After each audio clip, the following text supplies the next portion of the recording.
लक्ष्मण जी जब कहते हैं कि हमें क्या करना है, क्या आदेश है, तो वो कहते हैं कि ये सोने की लंका मुझे प्यारी नहीं है, मुझे तो अपनी जननी जन्मभूमि प्यारी है, अपनी मातृभूमि प्यारी है, जहां पर मैंने जन्म लिया है, जिस मिट्टी में लोट लोट कर मैं बड़ा हुआ हूं। तो वामपंथियों को दिक्कत यह है कि राम जी का जीवन हमें प्रेरणा देता है मातृभूमि से प्रेम की, कि विदेशों का कितना भी भोग विलास हो वो हमें आकर्षित नहीं कर सकता, वो हमें तोड़ नहीं सकता, वो हमें भ्रष्ट नहीं कर सकता। तो राम जी ऐसे हैं जिनको सोने की लंका भी लुभा नहीं पाई, सोने की लंका को जीतते हैं योद्धा की तरह, सारा युद्ध लड़ते हैं, अपने प्राण दांव पर लगाते हैं, और जीतने के बाद लंका किसको देते हैं? विभीषण को देते हैं कि तुम्हारा भाई गलत था, अत्याचारी था, उसको हटा दिया, अब तुम राज करो और इस व्यवस्था को ठीक से चलाओ। बाली को मारते हैं, बाली का राज्य है, बाली जिसने अपने छोटे भाई का राज्य हड़पा, जिसने छोटे भाई की पत्नी को बलपूर्वक हड़कर अपने महल में बंदी बनाकर रखा और अपने आप को इतना शक्तिशाली मानता है कि जो किसी के काबू में नहीं आता, किसी मर्यादा में नहीं चलता, जो उत्पात मचाता है, उस बाली को मारा, रिस्क खुद लिया, और मारने के बाद सिंहासन उनके पास था, वो तो जंगल में थे, अब किष्किंधा जो नगरी है वो भी जंगल की है, चाहते तो 14 सालों तक वहीं रह सकते थे।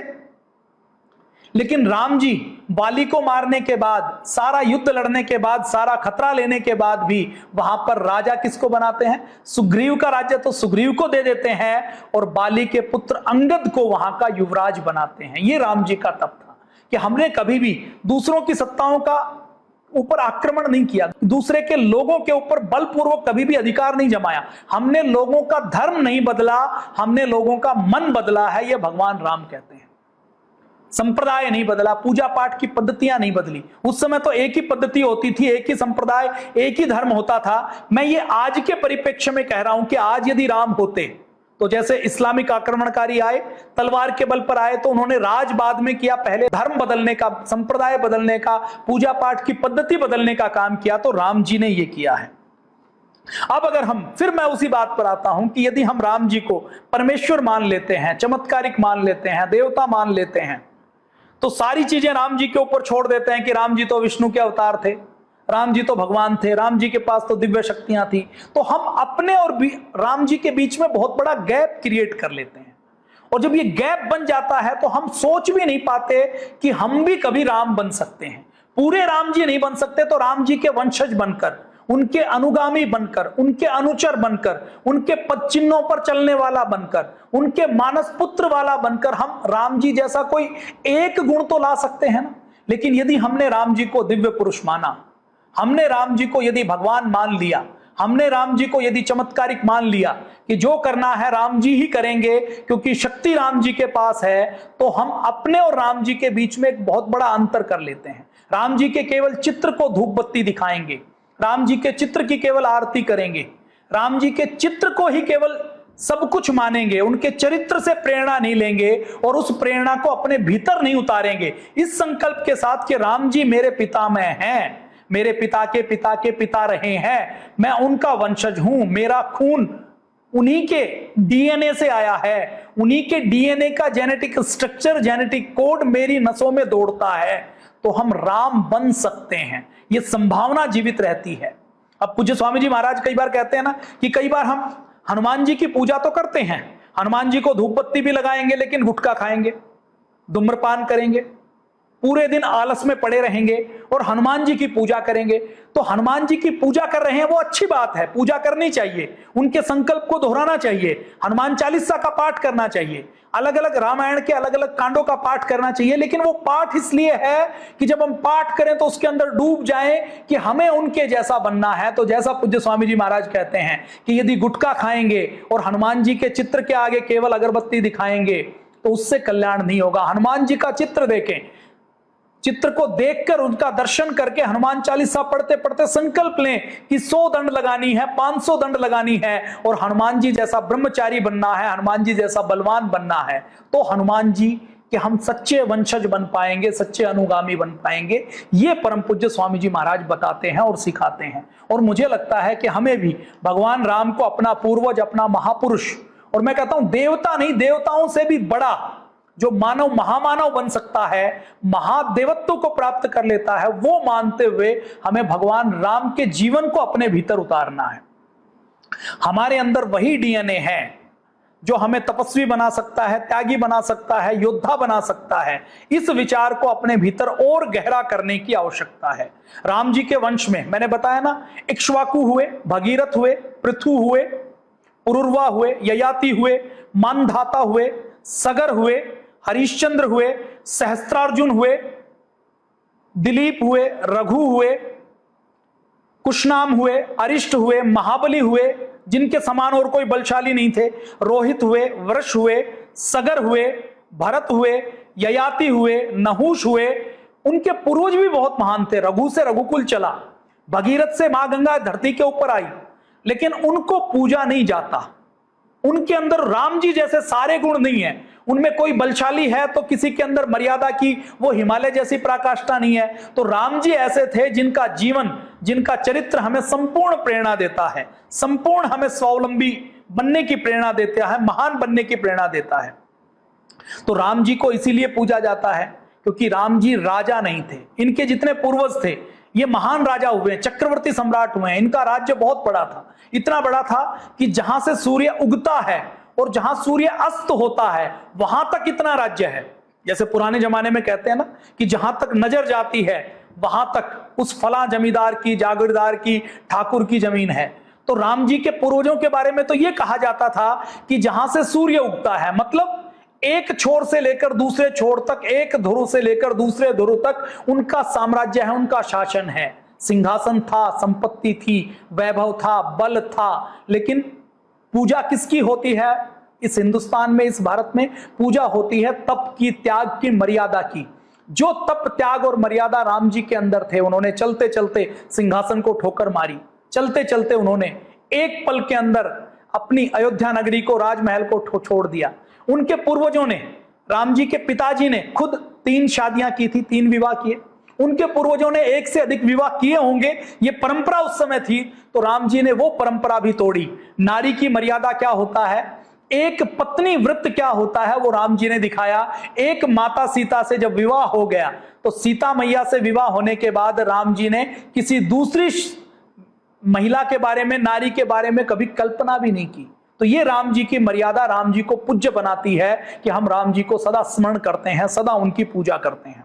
अब वाल्मीकि रामायण में वाल्मीकि जी, महर्षि वाल्मीकि राम जी को दिव्य पुरुष बताते हैं, देवताओं से भी बड़ा बताते हैं, लेकिन वो राम जी को चमत्कारिक नहीं मानते, चमत्कारिक बताने की कोशिश नहीं करते। वो राम जी के उदाहरण के साथ समाज के सामने एक ऐसा महापुरुष रखना चाहते हैं जिसके बारे में बताते हैं कि भारत की मर्यादा यही रही है, भारत की परंपरा यही रही है कि भारत के अंदर जो अपनी आदर्श का पालन करता है, अपनी परंपरा का पालन करता है, अपने पूर्वजों की मर्यादा का पालन करता है, वही महान है। और महर्षि वाल्मीकि यही हमें बताना चाहते हैं कि हमें भी राम जी जैसा महान बनना है।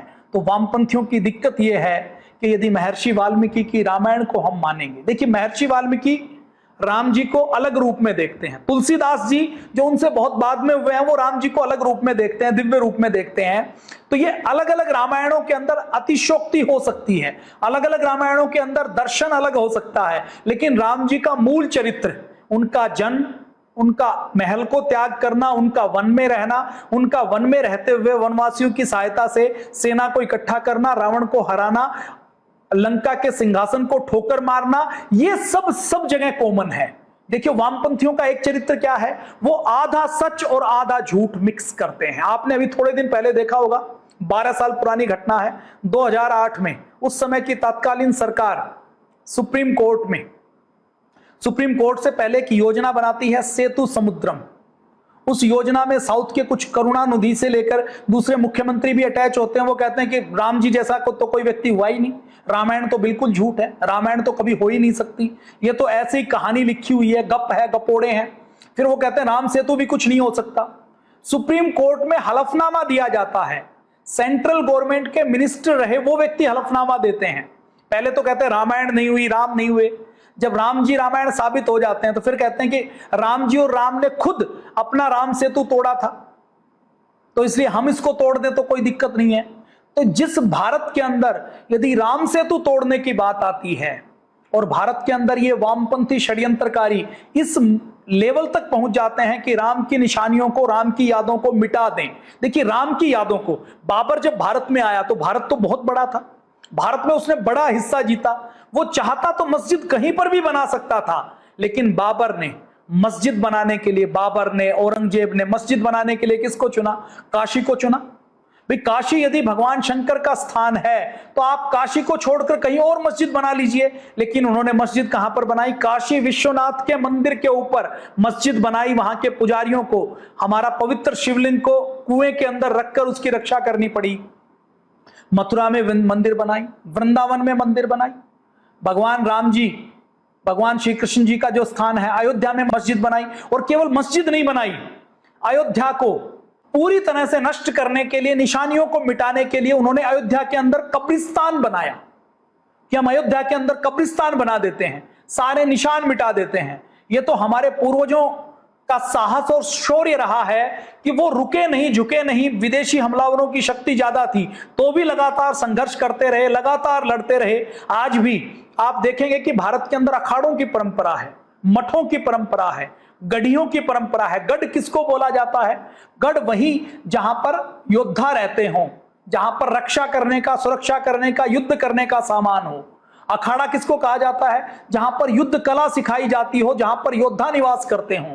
तो हमारे नागा सन्यासी संघर्ष करते रहे, हमारे पूर्वज संघर्ष करते रहे, हमारे जनसाधारण के किसान से लेकर हमारे दलित, वनवासी, आदिवासी से लेकर सब ने भगवान राम के इस स्थान के लिए अपना बलिदान दिया है, अपनी आहुति दी है।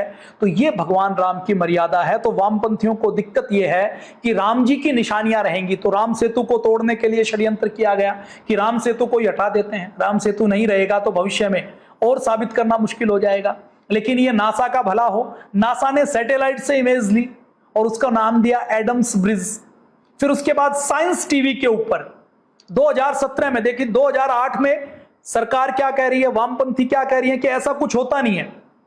अब आप देखिए 2017 में साइंस चैनल, पूरी दुनिया का एक रेपुटेड विज्ञान का जाना माना चैनल है, वो चैनल एक पूरी रिपोर्ट डिस्प्ले करता है। वो कहता है कि ये जो पुल है ना, ये अद्भुत है। इसके जो ऊपर की चट्टानें हैं वो कुछ और हैं और नीचे की कुछ और हैं, और ये जो ऊपर और नीचे की चट्टानों के अंदर, बालू के अंदर अंतर है, ये बताता है कि ऊपर का हिस्सा अलग बनाया गया है, नीचे का हिस्सा अलग बनाया गया है, और ये मानव निर्मित हो सकता है। और फिर वो आगे कहते हैं कि यदि ये मानव निर्मित है तो ये दुनिया का 8वां अजूबा है। और वो अजूबा यही है कि राम सेतु हमारे हजारों, 7,000 साल मानो आप या 7 लाख साल मानो, इसके बीच में जो समय हो, क्योंकि समय की गणना करनी अभी शेष है, इसलिए मैं उसके ऊपर टिप्पणी नहीं करता। मैं यदि 7,000 साल ही मानता हूं, 7100 कुछ वर्ष माना जाता है राम जी का जन्म, जो कुछ लोगों ने सॉफ्टवेयर की मदद से, ग्रहों की गणना की मदद से निकाला है,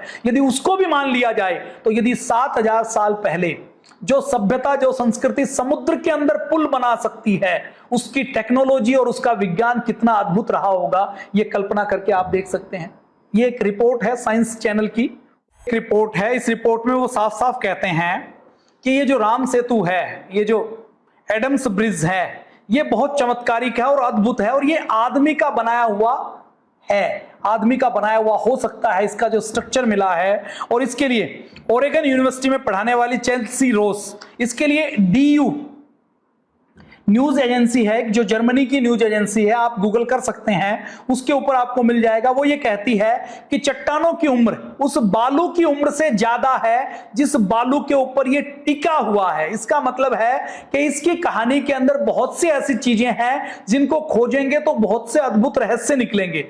फिर वहीं एक जो जियोलॉजी के एक्सपर्ट हैं एलन लेस्टर, वो ये कहते हैं कि हिंदुओं की पौराणिक कथाओं के अनुसार भगवान राम ने भारत और श्रीलंका को जोड़ने के लिए एक पुल बनाया था, और उसके लिए दूर दूर से पत्थर लाए थे और उन्हें बालू के टीलों की एक श्रृंखला के ऊपर रखा गया था। उनका कहना है कि इस तरह का पुल बनाना अपने आप में ह्यूमन रेस के लिए, मानव जाति के लिए एक बहुत बड़ी उपलब्धि है। तो ये सारी चीजें तो वो हैं जो विदेशी बता रहे हैं। ये मोहर कोई राम जी को मानने वाला, कोई रामायण को मानने वाला मैं कुछ कहूं तो यह कहा जा सकता है कि मेरी तो आस्था है, मेरी तो मान्यता है, लेकिन यदि कोई साइंटिस्ट ये कहता है तो ये 100% सत्य है। तो राम सेतु के बारे में नासा तक इमेजेस जारी कर चुका है, बता चुका है, बहुत से शोध हो चुके। अपने भारत के जीएसआई ने, जियोलॉजिकल सर्वे ऑफ इंडिया ने भी इस राम सेतु को ड्रिल करके वहां के अलग अलग सैंपल लिए हैं और इसके ऊपर अपनी रिपोर्ट दी है और बताया है कि ये मानव निर्मित है और ये हजारों साल पुराना है। और अभी जो अभी का विज्ञान है कि कितना साल पुराना है, क्या हो सकता है, उसमें हो सकता है सुधार की आवश्यकता हो, लेकिन राम जी का खून हमारी रगों में है, हम राम जी के वंशज हैं, इसमें कोई भी संशय की आवश्यकता नहीं है, इसमें कोई भी भ्रम की आवश्यकता नहीं है। तो वामपंथी लोग षड्यंत्र करते हैं। अब वो षड्यंत्र कैसे करते हैं? वो कहते हैं धर्म तो अफीम है। उनको ये नहीं पता कि धर्म और संप्रदाय के अंदर क्या अंतर है। पूरा उत्तरकांड बाद में जोड़ा गया, अग्नि परीक्षा वाला प्रसंग बाद में छोड़ा गया, लक्ष्मण रेखा का जो प्रसंग आता है वो बाद में जोड़ा गया। ऐसे बहुत से ऐसे प्रसंग हैं जिनकी कोई ऐतिहासिक पृष्ठभूमि नहीं है। शंभू के वध का प्रसंग बाद में जोड़ा गया। वामपंथी लोग एक और आधार बनाते हैं कि एकलव्य का अंगूठा द्रोणाचार्य ने काट लिया था, तो वो प्रतीकात्मक था कि उस जमाने में, जो जैसे आज के दिन जमाने में परमाणु टेक्नोलॉजी हर एक को नहीं दी जा सकती, तो यदि कोई चोरी से भारत में कोई इसरो के अंदर जाकर, भाभा एटॉमिक रिसर्च सेंटर के अंदर जाकर वो सरकार से कहे कि मुझे ये टेक्नोलॉजी दे दो। भारत के अंदर अलग अलग ग्रुप हैं, भारत के अंदर टेक्नोलॉजी रखने का अधिकार किसको है? सरकार को है। अब मान लीजिए कोई भी संगठन, कोई भी संप्रदाय, कोई समूह या कोई व्यक्ति ये कहे कि मुझे ये टेक्नोलॉजी चाहिए हाइड्रोजन बम की, परमाणु बम की, तो इस देश में यदि कोई एपीजे अब्दुल कलाम जैसा वैज्ञानिक है तो वो उसको देगा, उसको मना करेगा। अब कोई डॉक्टर एपीजे अब्दुल कलाम का पीछा करके, उसकी रेकी करके, जासूसी करके वो टेक्नोलॉजी ले और डॉक्टर एपीजे अब्दुल कलाम को पता लग जाए कि ये टेक्नोलॉजी चोरी होकर इस व्यक्ति या इस समूह के पास चली गई जो ऑथराइज नहीं है, जो इसका दुरुपयोग कर सकता है, तो डॉक्टर एपीजे अब्दुल कलाम या कोई भी वैज्ञानिक, साइंटिस्ट या गुरु या कोई भी व्यक्ति जिम्मेदार होगा, वो क्या करेगा? वो उसके ऊपर रोक लगाएगा कि ये टेक्नोलॉजी इसके पास नहीं रहे। तो एक तरीके से जो टेक्नोलॉजी एकलव्य ने ली थी, उस टेक्नोलॉजी के प्रयोग के ऊपर रोक लगाई गई थी, जिसको प्रतीकात्मक तौर पर यह कह दिया गया कि अंगूठा मांगा गया। अब उस एक घटना के नाम पर पूरी महाभारत के ऊपर षड्यंत्र लगाया जाता है कि देखो कितना अत्याचार हुआ, एकलव्य नीति जाति का था तो उसके ऊपर इतना अत्याचार हुआ कि उसका अंगूठा मान लिया गया। तो ये पूरा 6 कांड थे, उत्तरकांड नहीं होता था। ये जो पूरा उत्तरकांड है इसके अंदर मिलावट है, तो इसको शोध करने की, इसको शुद्ध करने की आवश्यकता है। बहुत से शोध हुए हैं। विपिन किशोर सिन्हा ने एक शोध पुस्तिका लिखी है जिसको संस्कृति शोध प्रकाशन वाराणसी ने प्रकाशित किया है कि राम जी ने कभी भी सीता माता का परित्याग नहीं किया। ऐसे ही एक ईसाई पादरी हुए हैं, फादर कामिल बल्के, इन्होंने रामायण के ऊपर 6 सालों तक शोध किया। बेल्जियम में पैदा हुए, भारत में आ गए, भारत में आए, रामायण पढ़ी, रामचरितमानस पढ़ी, तो जिज्ञासा जानी, तो उन्होंने 6 साल तक शोध किया कि रामायण कितनी लिखी गई है, क्या क्या लिखी गई है, उनके अंदर क्या क्या ठीक और क्या क्या गलत हो सकता है। तो वो खुद कहते हैं, अपने शोध के आधार पर कहते हैं, वो कहते हैं कि वाल्मीकि रामायण का उत्तरकांड मूल रामायण से बहुत बाद में, पूर्णतः बाद में इंसर्ट किया हुआ, प्रशिक्षित किया हुआ, मिलावट किया हुआ है। फिर वामपंथी आरोप लगाते हैं कि राम जी ने तो जल समाधि ली थी, इसका मतलब राम जी ने तो सुसाइड किया था। देखिए पुराने समय में राम जी जैसा जीवन और हमारे जितने महर्षि चरक, महर्षि सुश्रुत, हमारे जितने महापुरुष हुए हैं, जितने संत ऋषि मुनि हुए हैं, उनका अपनी आयु के ऊपर नियंत्रण था। वो अपने प्राण तत्व के ऊपर नियंत्रण करना जानते थे। वो धरती के ऊपर तब तक रहते थे जब तक उनकी आवश्यकता, उनकी भूमिका रहती थी, और उसके बाद प्रकृति की एक व्यवस्था का पालन करते हुए अपनी स्वेच्छा से अपने प्राणों को अपने अलग अलग चक्रों में चढ़ाते हुए अपनी इच्छा से, अपनी स्वेच्छा से अपने प्राणों का त्याग करते थे। ये भारत की परंपरा रही है। देखिए ये ईसाई नववर्ष, ये विक्रमी संवत्सर, ये हिजरी संवत्सर, ये चाइनीज साल, ये सब आदमी के बनाए हुए हैं इन 5000 सालों के। यदि हम काल की, टाइम की गणना करें तो जब बिग बैंग हुआ, जब सृष्टि की संरचना हुई, उसके बाद से जो सृष्टि ब्रह्मांड फैल रहा है और जो ग्रहों की नक्षत्रों की जो स्थिति बदल रही है, वो टाइम की सबसे सटीक कैलकुलेशन है। उस कैलकुलेशन के आधार पर जो महर्षि वाल्मीकि ने लिखी है, उसके आधार पर भी, ज्योतिषीय गणना के आधार पर, मैथमेटिकल कैलकुलेशन के आधार पर भी राम जी के पूरे एविडेंस मिलते हैं। जितने पुरातात्विक खुदाई हुई हैं, उनके अंदर जो एविडेंस मिले हैं, उसमें राम जी का पूरा पता लगता है। सतना मध्य प्रदेश, दंडकारण्य, पंचवटी नासिक, सारोतीर्थ, पर्णशाला, तुंगभद्रा, शबरिका आश्रम, कोडिकरई, रामेश्वरम, धनुषकोटी, राम सेतु, नुलाया एलिया पर्वत, ये सब राम जी के रामायण के प्रमाण है। कौटिल्य के अर्थशास्त्र जो 4वीं शताब्दी पहले, 2400 साल पहले लिखा गया, उसके अंदर राम जी के प्रमाण है। बौद्ध साहित्य में राम जी के प्रमाण है 2300 साल पहले। कौशाम्बी की खुदाई में टेराकोटा की पक्की ईंटों की मिट्टी की मूर्तियां बनी है, दूसरी 2200 साल पहले। नागार्जुन कोंडा आंध्र प्रदेश में खुदाई में 3री शताब्दी पहले मिले हैं। नचारखेड़ा हरियाणा में टेराकोटा पैनल मिले हैं 4वीं शताब्दी के, मतलब 1600 साल पुराने। श्रीलंका के अंदर जो रचनाएं हैं, उनके अंदर रामायण है। श्रीलंका के साथ साथ इंडोनेशिया में, कंबोडिया में, जावा में, सुमात्रा में, लहासा में, पता नहीं कितने देश हैं। एशिया के तो लगभग सारे देशों के अंदर रामायण के, राम जी के निशानों के, राम जी के मंदिर मिले हैं।